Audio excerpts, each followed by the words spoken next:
Ashante. Hope y'all are doing well. We're here for our weekly energy oracle forecast. Just taking a look at the week ahead. Already, so what I can remember from listening to the weekly energy boost in the midday, and it was it's funny, I give myself a weekly reading on Sunday mornings, and then on Sunday afternoon I'm getting ready for work, and sometimes I'll remember to listen to the weekly energy boost from the Kabbalah Center, and they're giving you sort of a preview of this week's the theme of the Torah portions, where the energy is going to be at, how the cosmos are growing and challenging us, things that will be helpful to keep in mind. And so many times I always think it's so interesting how my personal weekly spread aligns with what the weekly energy boost says, almost to the degree that the things that they're saying in that podcast are almost word for word what the cards say, even from the booklet sometimes. I'm this is so crazy. Just like the way our collective messages usually align with the weekly energy boost as well, or the weekly Torah portion. So I think that's so I don't know, just fascinating. I love how God has that kind of sense of humor.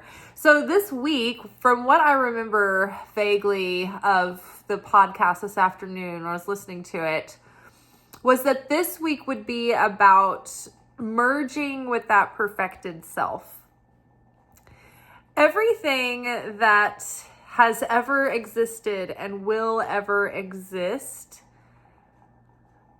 is already in existence, in a state of potential. It's just not in material form yet necessarily. So the perfected version of all of us already exists. This isn't something that we think might be possible. It literally is possible. It's just that version of ourselves, it's we haven't fully aligned with that timeline, that version of reality yet, because we're not quite there. But every time we break these shells of negativity, it's we release more of the veil that keeps us from connecting to that perfected self. And the way I think of the perfected self, and we talk about the higher self, right? I think those are interchangeable. The perfected self, the higher self.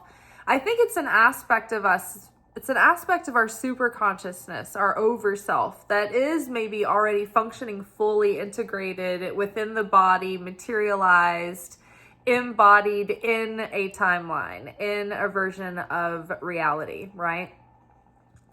But in the timeline that we're in, the non-perfect one, we have that self within us. And that's what I think of as our spirit. It's our perfected self that is the exact image of God, in the exact image of God, without any of the negativity. Our soul is sort of you know how atoms can be they can be in two places at once, an atom can bilocate, and almost that it's fully present in two places at once, but it's still just the one atom. Our soul, our being, and our spirit, it's the same thing. It's bilocated. It's our spirit is the version of the atom in its perfected state, and our soul is the version of the atom with layers of our karma and our negativity and our shortcomings and all of that, right? So at any given time, we have that higher perfected self that we can connect with, that we can draw from, that we can, seek insight and guidance from, to lead us as an example, right?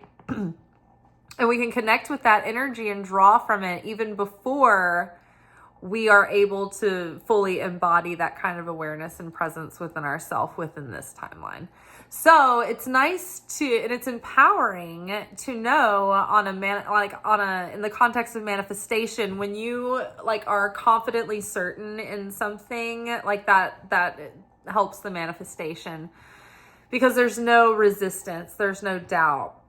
And so knowing that the perfected self is already there, that potential self, it already exists, it's like it takes away some of the resistance inside, or the fear that we won't get there or something, or that it's impossible for us or whatever. So I like that. So this week, our opportunity in week 7 of the counting of the Omer is to fully correct that tikkun and fully realize that perfected version of the soul, of the self, and completely remove those veils of forgetfulness and negativity and reactivity and projection and falseness and false identities and false beliefs and unconscious defense mechanisms and unconscious patterning and all of those false selves. It's like removing those masks to reveal the truest self, the purest self, the least contaminated self, right? And remember, in the last couple of weeks, we did have that archetypal card come up that was about the masks. Was that from this week? The self? No, so week before last. But this week, the archetype card. So the week before last was masks, taking off the masks. The archetypal card from this past week was the self, the higher self coming through. And so bringing us to this final ultimate grand finale week of merging with that perfected self. And then ultimately the goal is that when we are in that perfected self, we share the most affinity with the Creator, and we can draw near the Creator and be in that sacred union and know that version of peace and fulfillment that's called, the Bible refers to it as God's rest. It's like this feeling where you're just like, oh, everything's all good. All is well. Everything is okay. Everything's in its right place. God's got it under control. It's like you're completely at ease. You're completely surrendered. You're completely just like at one with it all. You're like, you know what? All is well. It is well with my soul. You're not irritated or anxious about anything. You feel completely abundant. You feel like gratitude and appreciation and joy. That kind of rest, that kind of fulfillment is what's possible. And that's, when we have those brushes with those moments, we've all had those moments where we just feel euphoric, and everything is just wonderful. And sometimes it happens like, when all your family's in the one place all at once and everybody's okay and everybody's having a pretty good time and all is well and everybody's accounted for. And, it's those times where you're like, okay, I can relax, I can let my guard down. Or when you're in the beginning of falling in love with someone and it's just so euphoric that like when you're hanging out, you just feel like, oh, throw my phone away. Nothing matters. Everything's fine. That kind of feeling. There's a feeling like that surpasses those, things. And it's when we are fully aware and we fully understand who God is and that He's with us at all times, and that every single thing that's happening and everything about our life and where we're at and where we are is perfect. This is all where God wants us to be. Who we are, how we're expressing, the scene was written, and we're in it. And so we can let go of the anxiety that we have failed or that we should be somewhere else or that we're lost or that we've completely lost the plot, and it's like, okay, take a breath. If we have lost the plot, if we have failed, if we have veered off sideways and gone topsy-turvy, that was also part of the script. And so now we're in that part of the script where we're having the revelation, the realization, oh my gosh, I can see clearly now. And now is the opportunity in the script where the character has to make a choice. There's a Y in the road. Do I go for my perfected self? Do I go towards the path of greater potential, revealing more goodness and more light in me into the world? Or do I go down the path of the darker me, the lesser me, the tragedy, you know? So we choose. Oh, I can wake up.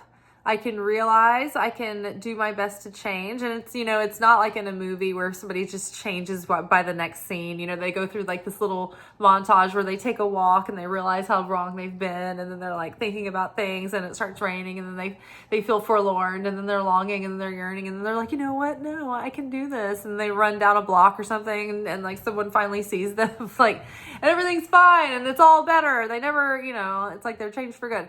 For us, we struggle, you know, and we have to keep continuously reminding ourselves. That's why it's called a discipline or a devotion or a commitment. You know, it's not easy.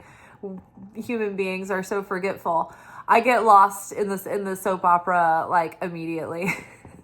Like I will tell myself, all right, we're not going to get sucked into the plot. We're detached observers. We know what's going on. We know this is rigged. We know this is simulation. We know it's the game.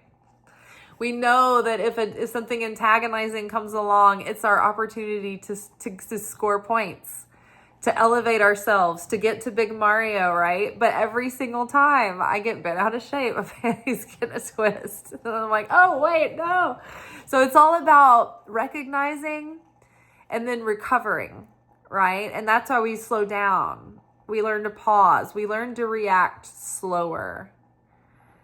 Take it in, process, think, analyze before, you know, you're reflexive and reactive.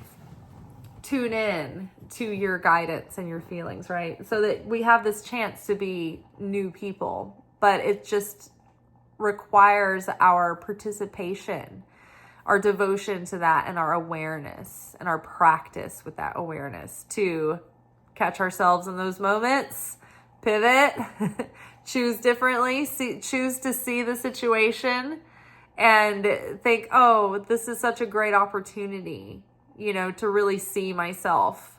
You know, in the Secret Teachings of Jesus video last night, the portion was about exposing our negativity, exposing the sin, exposing the evil, exposing the misconceptions and even like subconscious beliefs, subconscious defense mechanisms. You know, we hear the word sin and it makes our stomachs turn, but really sin is like when we're missing the mark, right? When we're not getting it, we're not getting the point, we're veering off. You know, it's like, you know, it's a lot more broad than sometimes we think. We hear it and we immediately want to shut down. But I think it's a good word because it covers a lot of bases. So yeah, so when we expose the sin, we take its power away. We kill it. Just like when we put a light on our fear, when we're afraid to face something and we're avoiding it, we're like, oh my God, no, I can't deal with this thing. It's too big. It's too overwhelming. It's like we're making it this big monster. But when we actually just do the thing and face it and just bootstrap up and make ourselves go for it, we feel so much better because we see that it's not the scary thing that we thought it was going to be. And the anticipation of the fear is worse than the actual facing of it and having that moment of, okay, is this going to be so terrible? And it's like, no, the anticipation of what was fearful was the torture.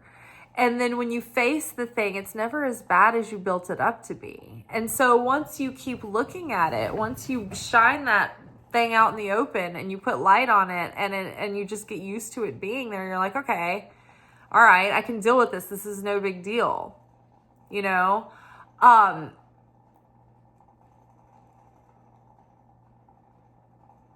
imagine, well, this might be wrong because I'm sure everyone's different, but like being an actor doing a nude scene, right? I've never had to do this, and I'm a very, like, not an exhibitionist. Like, I'm not a naked person in front of people. But I guess we've all done this at the doctor, right? Like, especially with, like, when women have to go to the gynecologist, you're just like, oh, I don't want to do this. Like, I don't want to do this. It's going to be so horrible. I don't want to be nude in front of a stranger, in front of another person in a weird casual environment. And you just, like, it's something you dread so much. And then when you finally get there and you like scoot down to the bottom of the table and like put your legs in the things, it's like you're like, no. And then once you get there and after you hang out for a minute, you're like, okay, you know, you're like, well, now I'm here. I can be here all day. I don't know if it's the same for like in a movie set. That might be worse, or they might just get used to it. I don't know. But once you just go through the worst of it, it's like ripping off a Band-Aid, you know? So we face the fear.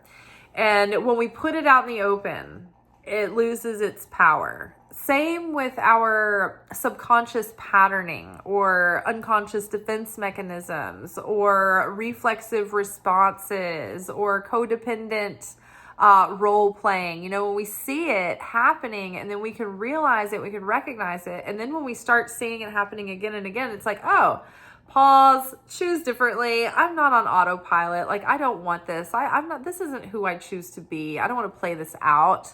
You know, I'm not unconscious anymore. You take that power away. So having said all that, it'd be really funny if all the cards basically just underscore what we just said.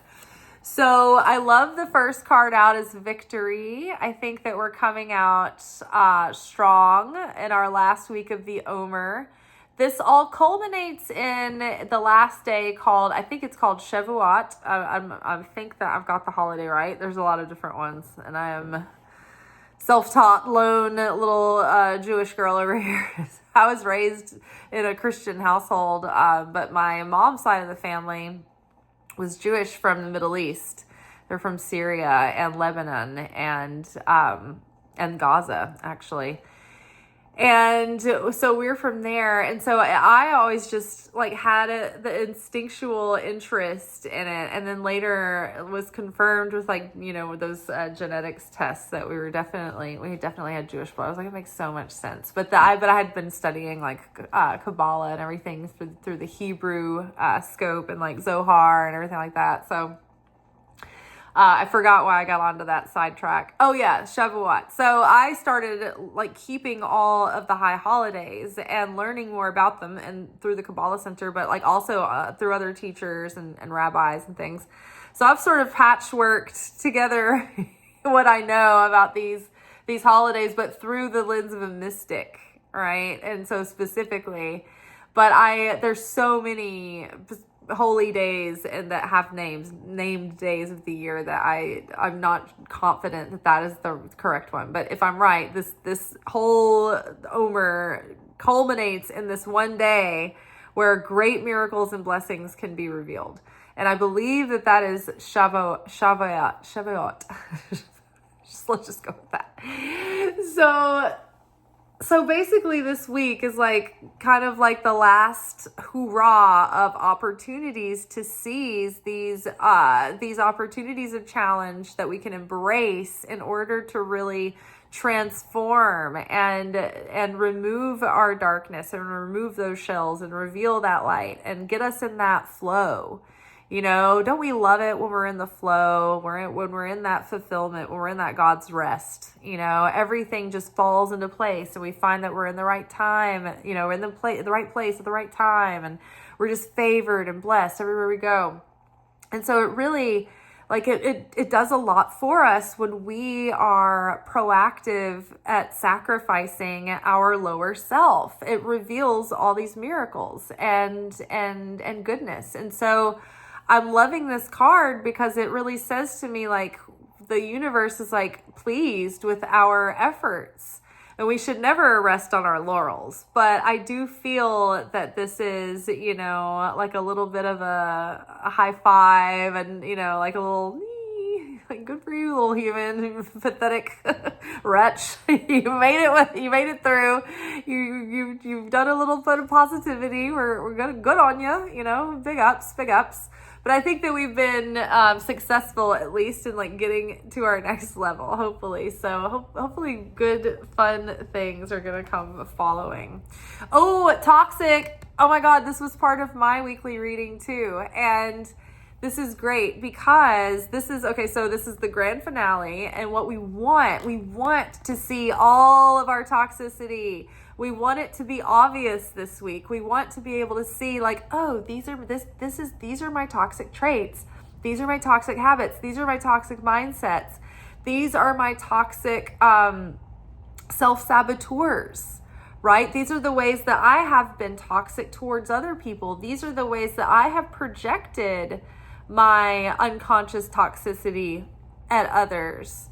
And the more we're aware of it, the more it's like we reveal the monsters in the closet, right? And when we look at them and we put them under the light, we're like, oh, that's not a monster in my closet. It's just all my stuff.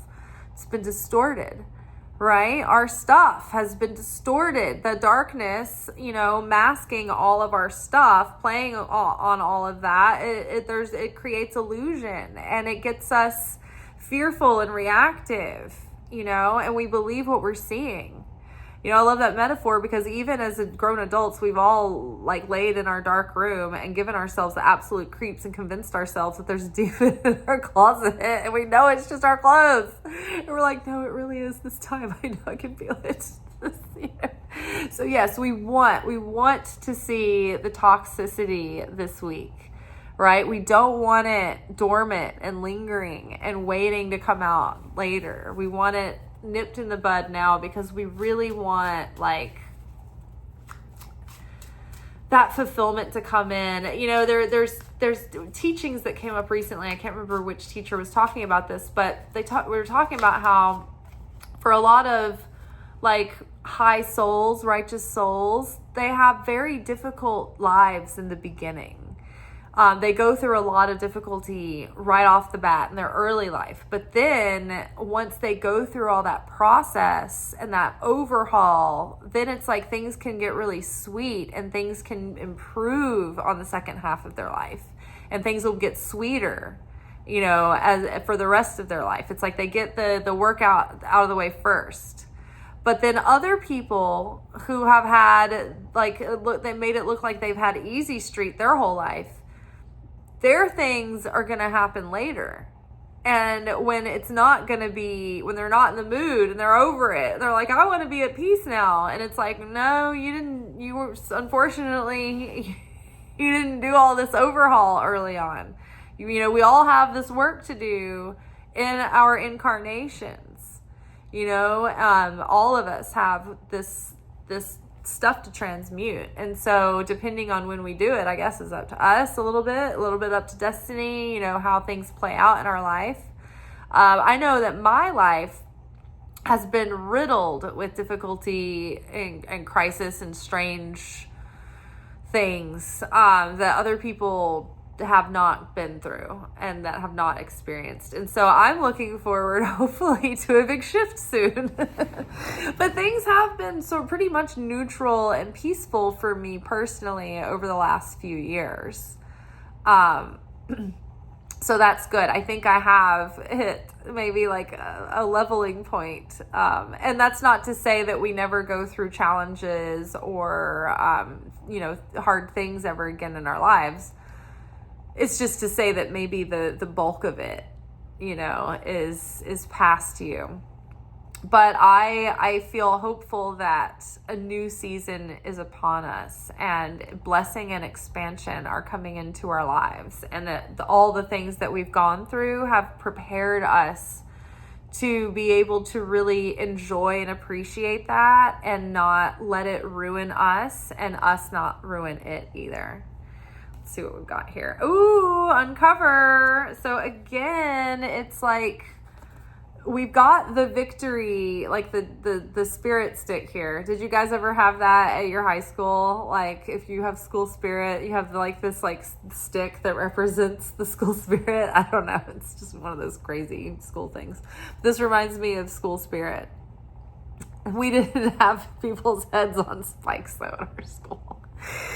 So, yes, so victorious, the more we embrace uncovering the toxicity that is in our heart and commit to transforming that, the more victorious we will be. The greater, the sweeter the victory.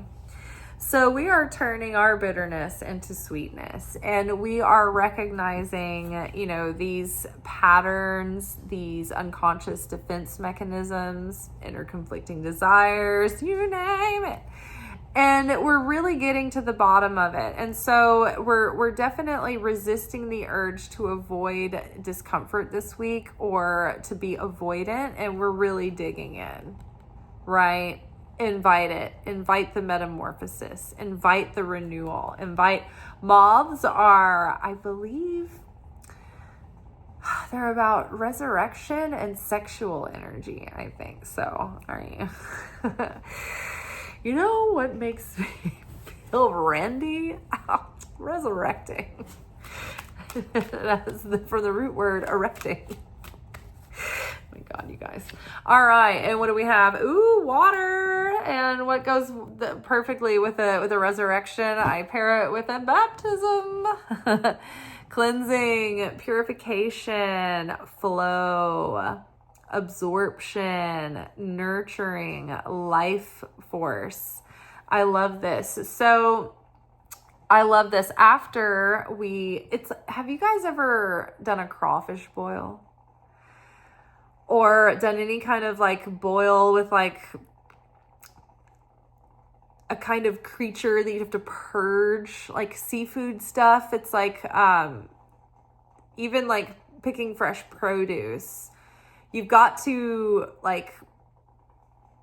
put your crawfish down in salt water so it purges out all their toxins and their intestines, and it gets all the gross stuff out. So you purge and cleanse the crawfish before you boil them, so they're empty and they're clean. Then you rinse them, right, in the water. It feels like we are going through the final process of the crawfish boil. It's like we're purging our toxicity. We're really digging in there. We don't want to leave any stone unturned. And then afterwards, it's just flushing, cleansing, purging, purifying, healing, cleansing. If you can get to a natural body of water where you can get in the water and do a baptism this week, even better. If you can take a sacred ritual bath, or if you are, stuck with just a shower, you can mentally connect with your shower and you can spend some time in that water, visualizing it being activated and alive and intelligent and healing you and recharging you and cleansing you. But I do love a bath. Some people they put those Rubbermaid tubs in the shower stall, and then they get in the tub and they fill that up with salts and